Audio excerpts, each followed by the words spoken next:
Saya berdiri sendirian di sudut ruangan yang ramai dengan musik gamelan mengalun lembut dari panggung utama membuat hati saya terasa semakin kosong di tengah pesta pernikahan sahabat masa kecil saya sendiri. Tiba-tiba saat saya menyelinap ke dapur untuk menghindari tatapan keluarga yang penuh tanya tentang kapan saya menikah, mata saya membeku melihat Budi sang pengantin pria dalam balutan baju adat Jawa yang mewah sedang berpegangan tangan erat dengan seorang pria berpakaian hitam sederhana di balik rak piring porselen yang tinggi. Nah, saya tertahan, dunia seolah berhenti berputar karena pria itu bukan sembarang tamu melainkan seseorang yang saya kenal sebagai rekan kerja Budi di kantor pemerintahan Jakarta, dan dalam sekejap saya tahu rahasia yang selama ini disembunyikan dengan rapat oleh sahabat saya itu akan mengubah segalanya, tidak hanya bagi dirinya tapi juga bagi saya yang selama bertahun-tahun menyimpan perasaan yang sama di dada.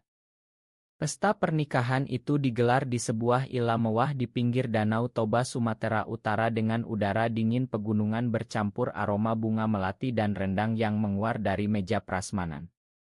Tamu-tamu berpakaian batik terbaik berbincang riang tentang masa depan bahagia Budi dan Sari, sang pengantin wanita yang cantik dengan kebaya putih berendah halus. Saya, Andi, seorang arsitek berusia 30 tahun dari Jakarta, merasa seperti orang asing di antara kerumunan itu. Keluarga Budi yang konserati dari Medan selalu menganggap saya sebagai sahabat baik anak mereka, tapi mereka tidak pernah tahu bahwa saya menyukai pria sejak SMA. Saya datang ke sini karena Budi memaksa, katanya tanpa saya pernikahan ini tidak lengkap, tapi sekarang di dapur ini semua berubah. Pria itu bernama Rian dan mereka berdua saling berbisik dengan suara pelan penuh keputusasaan. Kita tidak bisa terus begini Budi, besok kamu milik Sari, kata Rian dengan mata berkaca-kaca. Budi menjawab sambil menggenggam tangan Rian lebih erat, aku tahu tapi hatiku tidak pernah berubah sejak kita bertemu di universitas dulu. Saya mundur pelan tanpa suara, jantung saya berdegup kencang seperti mau meledak. Bagaimana mungkin Budi yang selalu bercerita tentang mimpi menikah dengan wanita sempurna dan membangun keluarga besar ternyata menyimpan rahasia yang sama dengan saya. Saya ingat masa kecil kami di kampung kecil dekat Medan bermain bola di sawah dan Budi selalu melindungi saya dari ejekan anak-anak lain karena saya lebih suka menggambar daripada berkelahi. Dulu saya pernah curhat padanya tentang perasaan aneh saya terhadap seorang teman laki-laki di kelas, tapi Budi hanya tertawa dan bilang itu hanya asik. Sekarang di dapur ini saya sadar bahwa dia juga sedang hidup dalam AC yang sama, hanya saja lebih dalam dan lebih menyakitkan. Keringat dingin menetes di punggung saya meski udara malam Sumatera cukup sejuk. Saya berbalik ingin lari tapi kaki saya terpaku ketika Budi tiba-tiba menoleh dan mata kami bertemu. Wajahnya memucat seketika seperti melihat hantu. Andi, kau sejak kapan di sini? Tanyanya dengan suara bergetar. Rian langsung melepaskan tangan dan mundur ke bayangan. Saya tidak bisa menjawab, hanya menggeleng pelan sambil berusaha tersenyum, tapi senyum itu pasti terlihat sangat palsu. Malam itu pesta berlanjut dengan tarian tradisional dan pidato-pidato penuh harapan dari orang tua. Saya duduk di meja keluarga Budi berusaha berpura-pura menikmati makanan, tapi pikiran saya terus kembali ke dapur. Ibu Budi, Tante Lina yang selalu menyayangi saya seperti anak sendiri, bertanya, Andi, kapan kamu bawa pacar ke rumah? Kami sudah tidak sabar lihat kamu bahagia seperti Budi. Kata-kata itu seperti pisau menusuk dada saya. Saya hanya tertawa kecil dan menjawab, masih mencari tante, mungkin suatu hari nanti. Di dalam hati saya bertanya-tanya apakah hari itu akan pernah datang di negara ini di mana orang seperti saya harus bersembunyi di balik senyum dan pekerjaan kantor yang sibuk. Budi duduk di meja pengantin dengan Sari di sisinya, tangan mereka saling genggam tapi matanya sesekali melirik ke arah saya penuh permohonan maaf dan ketakutan. Saya tahu malam ini belum berakhir. Setelah acara makan malam selesai, tamu mulai pulang ke kamar masing-masing di ila. Saya memilih berjalan-jalan di taman belakang dekat danau untuk menenangkan pikiran. Bulan purnama menerangi permukaan air yang tenang, angin dingin menyapu wajah saya. Tiba-tiba saya mendengar langkah kaki di belakang. Budi muncul dengan jas pengantinnya masih lengkap tapi dasi sudah longgar. "Andi, kita harus bicara," katanya pelan tapi tegas. Kami duduk di bangku batu dekat air. Dia menceritakan semuanya dari awal. Bagaimana dia bertemu Rian di Akultas Hukum tahun pertama kuliah, bagaimana mereka saling jatuh cinta tapi harus menyembunyikannya karena tekanan keluarga yang sangat religius. "Aku menikah dengan Sari karena itu yang diharapkan semua orang, Andi. Aku tidak mau mengecewakan ayah dan ibu. Tapi setiap malam aku memikirkan Rian." Suaranya pecah. Saya mendengarkan tanpa menyela, dada saya sesak. Selama ini saya mengira saya sendirian dengan perasaan ini di antara teman-teman heteroseksual yang bahagia. Ternyata sahabat saya juga sedang hancur di dalam. "Apa yang akan kamu lakukan sekarang?" tanya saya akhirnya. Budi menggeleng seaku tidak tahu. "Besok pagi aku harus tersenyum di depan semua orang dan mulai hidup baru sebagai suami." Malam itu kami berpelukan seperti dulu saat kecil, tapi kali ini pelukan itu penuh dengan kepedihan yang tidak terucap. Saya pulang ke kamar dengan pikiran berputar. Apakah saya harus diam saja atau membantu Budi menghadapi kenyataan yang selama ini dia hindari? Pagi berikutnya matahari Sumatera menyinari Ila dengan cahaya kemasan yang indah, tapi hati saya tetap gelap. Sarapan pagi di ruang makan besar penuh dengan tawa keluarga besar Budi. Ayah Budi, Pak Hadi, seorang pengusaha sukses dari Medan, mengangkat gelas jus dan bersulang di untuk Budi dan Sari. "Semoga rumah tangga kalian diberkati Tuhan dan banyak anak cucu." Semua orang bertepuk tangan. Saya duduk di ujung meja merasa seperti penonton di teater yang salah peran. Sari tersenyum cantik di sebelah Budi, tapi saya melihat ada keraguan kecil di matanya. Mungkin dia merasakan sesuatu yang tidak beres tapi tidak berani bertanya. Setelah sarapan Budi menarik saya ke samping di teras belakang. "Andi, tolong jangan bilang siapa-siapa. Ini rahasia kita berdua sekarang," bisiknya dengan mata memohon. Saya mengangguk, tapi di dalam hati saya tahu bahwa rahasia seperti ini tidak bisa disembunyikan selamanya di Indonesia yang begitu menjunjung norma keluarga dan agama. Siang harinya acara oto keluarga berlangsung di Taman Ila. Saya berdiri di belakang sebagai sahabat dekat sambil memegang kamera ponsel pura-pura membantu otografer. Setiap kali lensa mengarah ke Budi, saya melihat senyumnya yang dipaksakan. Rian sudah pulang pagi-pagi sekali dengan mobil sewaan, tapi saya tahu dia masih di sekitar area danau menunggu kabar dari Budi. Sore itu saat tamu mulai berkemas, saya memutuskan untuk berbicara dengan Rian. Saya menemukannya di sebuah warung kecil dekat danau, sedang duduk sendirian dengan secangkir kopi hitam. "Kau Andi ya? Budi sering cerita tentangmu," katanya dengan suara lelah. Kami berbincang panjang lebar. Rian menceritakan bagaimana dia dan Budi sudah bersama selama 8 tahun, secara diam-diam bertemu di hotel-hotel murah di Jakarta atau bepergian ke Bali dengan alasan bisnis. "Aku lelah, Andi. Aku ingin Budi memilih aku, tapi aku tahu itu mustahil." Air mata Rian jatuh ke meja kayu. Saya merasa seperti sedang melihat cermin diri sendiri. Berapa banyak pria di Indonesia yang hidup seperti ini? Menyembunyikan cinta karena takut dikucilkan keluarga, dipecat dari pekerjaan, atau lebih buruk lagi dihukum oleh masyarakat. Malam kedua di Ila lebih tenang. Banyak tamu sudah pulang, hanya keluarga inti yang tersisa. Saya duduk di kamar saya yang sederhana dengan jendela menghadap danau sambil memandang ponsel. Ada pesan dari ibu saya di Jakarta, "Nak, kamu sehat. Jangan lupa sholat. Kapan pulang? Ibu kangen." Pesan itu membuat saya tersenyum sedih. Ibu saya seorang janda yang bekerja keras sebagai guru, selalu berharap saya menikah dengan gadis baik-baik dan memberinya cucu. Bagaimana saya bisa menjelaskan bahwa hati saya tidak pernah tertarik pada perempuan? Saya meletakkan ponsel dan berjalan ke balkon. Di kejauhan saya melihat Budi dan Sari berjalan di tepi danau, tangan mereka bergandengan tapi jarak di antara mereka terasa dingin. Tiba-tiba Budi menoleh ke arah Ila dan mata kami bertemu lagi. Dia mengangguk kecil seolah meminta bantuan. Malam itu saya tidak bisa tidur. Pikiran saya dipenuhi pertanyaan-pertanyaan besar. Apakah saya harus mendorong Budi untuk jujur pada Sari? Apakah itu akan menghancurkan keluarga atau justru membebaskan mereka semua? Keesokan paginya sebelum rombongan pulang ke Jakarta, saya bertemu Budi di dapur lagi, tempat di mana semuanya dimulai. Kali ini tidak ada Rian, hanya kami berdua. Andi, aku sudah memutuskan. Aku akan coba jalani pernikahan ini dengan baik. Untuk keluarga, katanya dengan suara tegas tapi matanya penuh keraguan.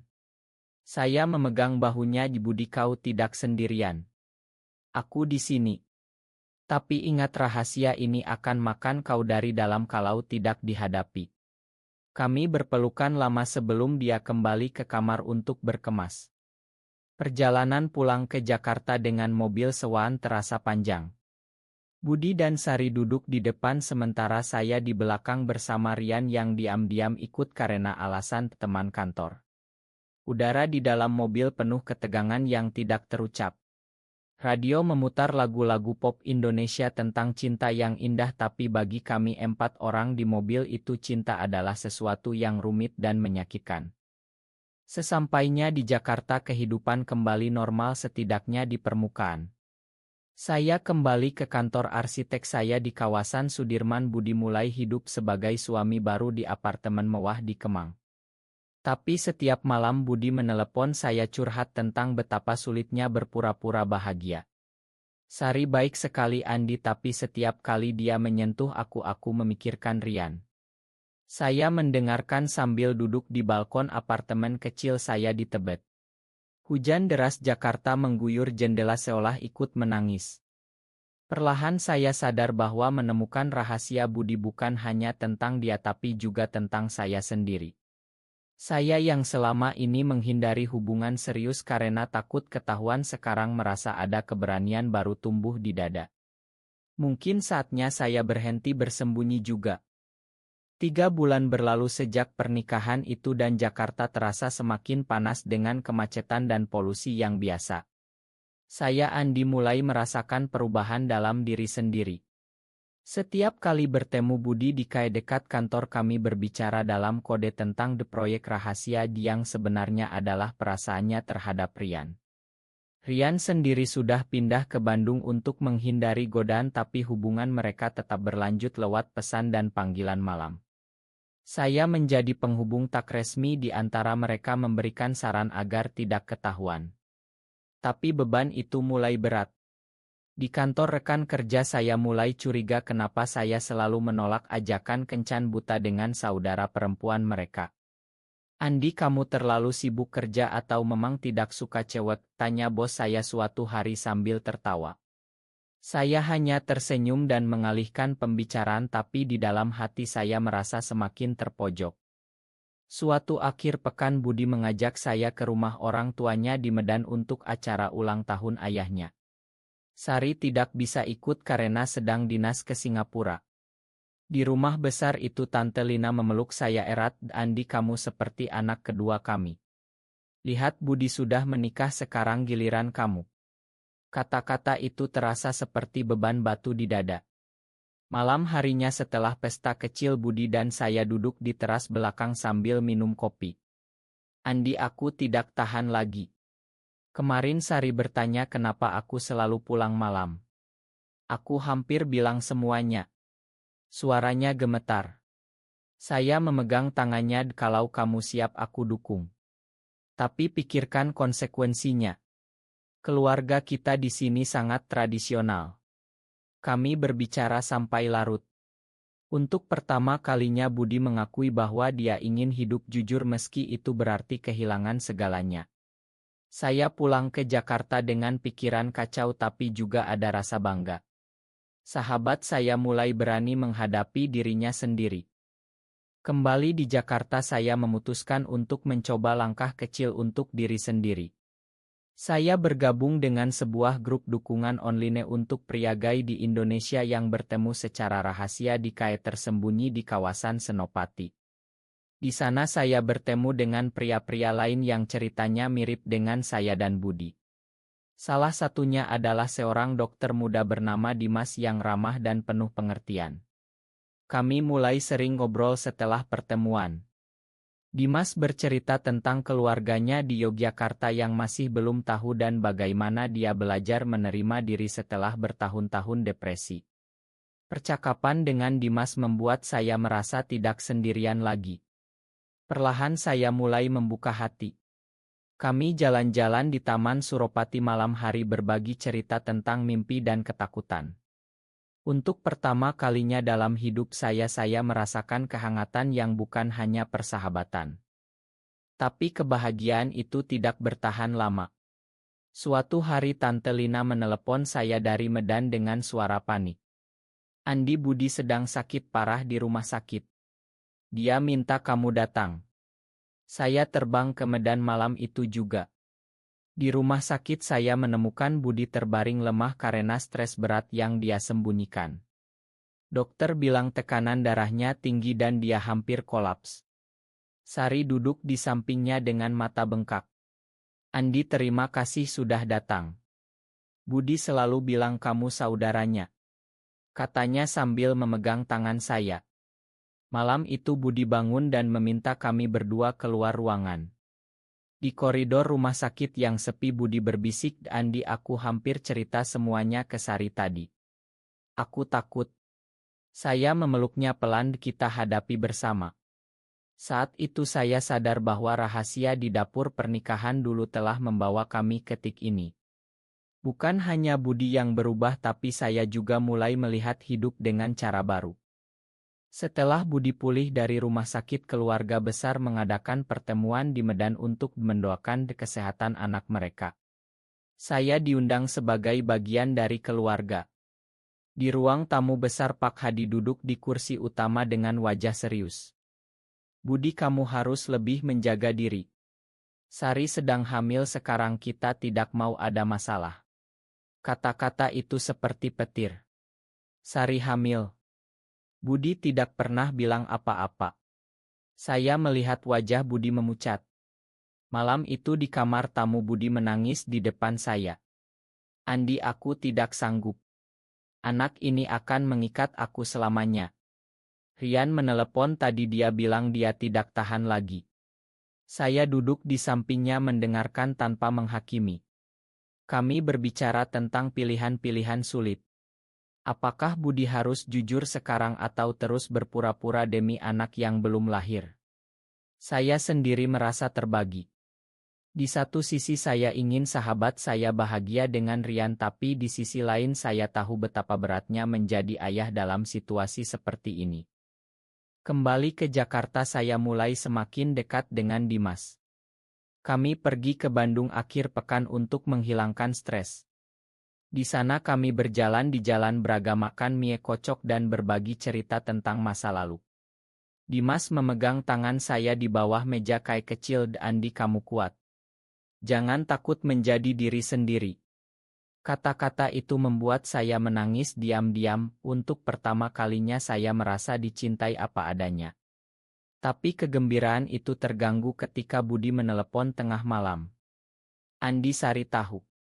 Dia menemukan chat aku dengan Rian. Dia marah besar. Suara Budi pecah. Saya langsung terbang ke apartemen mereka di Kemang. Sari duduk di sofa dengan perut membesar, mata merah. Andi, kamu tahu dari dulu ya? Tanyanya dengan suara dingin. Saya mengangguk pelan, tidak bisa bohong lagi. Malam itu kami bertiga berbicara sampai pagi. Sari menangis tapi akhirnya dia bilang, aku mencintai Budi tapi aku tidak mau hidup dengan kebohongan. Budi memeluk istrinya sambil menangis. Saat itu saya melihat keberanian sejati lahir dari krisis. Konflik semakin memuncak ketika Pak Hadi datang ke Jakarta mendengar kabar dari Sari. Di ruang tamu apartemen suasana tegang. Pak Hadi berteriak, ini aib keluarga. Bagaimana mungkin anak saya seperti ini? Saya berdiri di samping Budi siap membela. Pak, ini bukan aib. Ini tentang kejujuran dan cinta. Kata-kata saya keluar begitu saja. Pak Hadi memandang saya dengan mata penuh amarah tapi juga kebingungan. Malam itu setelah ayahnya pulang Budi memeluk saya, terima kasih Andi. Tanpa kamu aku sudah menyerah. Saya pulang ke apartemen dengan hati campur aduk. Hubungan saya dengan Dimas semakin dalam tapi saya juga khawatir keluarga Budi akan menyalahkan saya sebagai pengaruh buruk. Bulan-bulan berikutnya menjadi masa paling berat bagi semua orang. Sari memutuskan untuk tinggal sementara di rumah orang tuanya di Bogor agar bisa berpikir jernih. Budi pindah ke apartemen kecil dekat kantor saya dan mulai terapi dengan psikolog yang direkomendasikan Dimas. Rian datang dari Bandung setiap akhir pekan untuk mendukung. Saya menjadi penghubung keluarga membantu menjelaskan situasi pada Tante Lina yang awalnya menangis tapi perlahan mulai menerima. Andi, kalau ini membuat Budi bahagia ibu akan coba mengerti. Kata-katanya membuat saya menangis. Di tengah kekacauan itu hubungan saya dengan Dimas berkembang menjadi sesuatu yang indah. Kami memutuskan untuk tinggal bersama di apartemen saya meski masih sangat hati-hati dengan tetangga. Dimas mengajari saya cara mencintai diri sendiri tanpa rasa malu. Kami berjalan di Monas malam hari tangan saling genggam dalam saku jaket. Andi, kita bisa bahagia di negara ini asal kita saling dukung, katanya. Suatu hari Budi mengumpulkan seluruh keluarga di rumah Medan untuk pertemuan besar. Sari sudah melahirkan seorang bayi laki-laki yang sehat. Di ruang keluarga yang sama tempat dulu Pak Hadi marah besar sekarang suasana lebih tenang. Budi berdiri di depan semua orang dengan suara mantap. Ayah, Ibu, Sari, aku mencintai kalian semua. Tapi aku juga mencintai Rian. Aku tidak bisa hidup bohong lagi.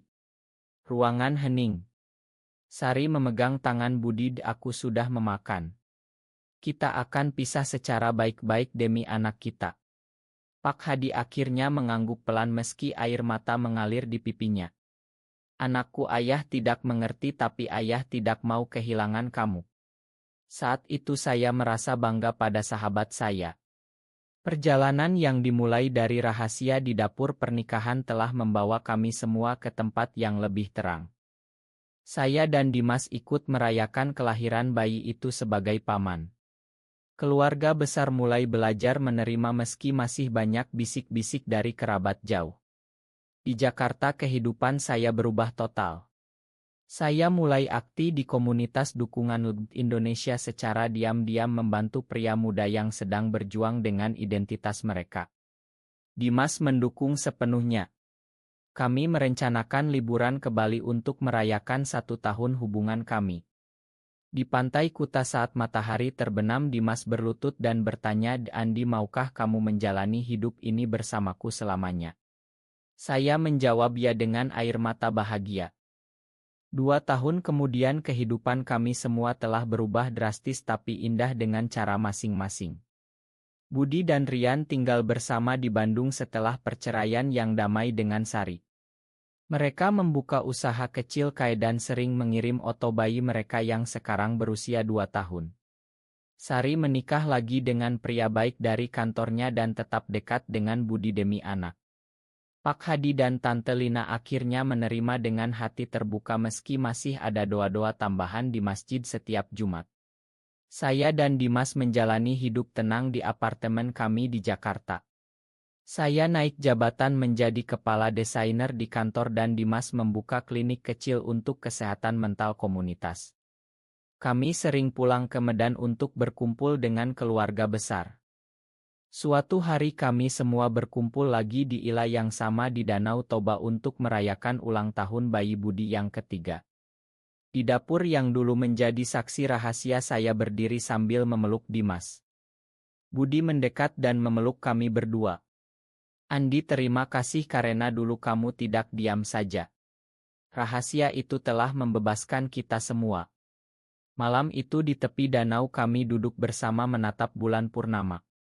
Angin dingin Sumatera menyapu wajah kami membawa aroma masa lalu yang kini telah sembuh. Saya memandang wajah Dimas yang tersenyum bahagia dan merasa syukur atas perjalanan panjang ini. Dari seorang pria gay yang merasa kesepian di pesta pernikahan, kini saya menjadi pria yang bangga dengan siapa saya. Keluarga besar kini lebih terbuka.